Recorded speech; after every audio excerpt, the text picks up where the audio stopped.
Hello everyone, ও হচ্ছে রাজা, আমার 6 নাম্বার ব্যাচের স্টুডেন্ট। ওরা কিন্তু কেউ কলকার স্টুডেন্ট না, ওরা আমার কাছে বেসিক টু ব্রাইডাল যে মাস্টার ক্লাসটা হয় সেই ব্যাচেরই স্টুডেন্ট।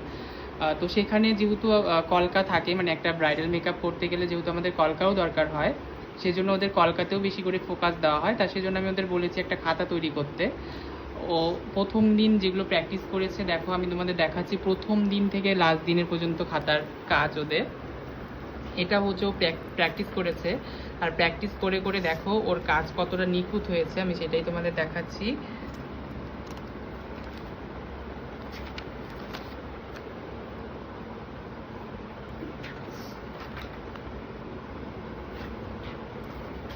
দেখো এই কাজগুলো কতটা সূক্ষ্মভাবে করা, কতটা চিকন হয়েছে, তোমরা দেখলেই বুঝতে পারবে।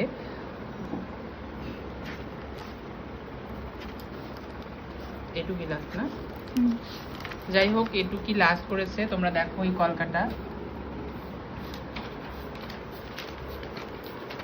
কেমন লাগলো বলো শিখে তোমার ক্লাস? খুব ভালো।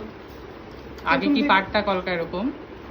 আগে মোটামুটি মানে একটু একটু পারতাম, তারপর এখানে আসার পর অনেকটাই ভালো হয়েছে, অনেকটা। আরো প্র্যাকটিস করো, আরো হবে। তাহলে এরকম কলকা শিখতে হলে কোথায় আসতে হবে? এখানে শাকিন স্যারের কাছে।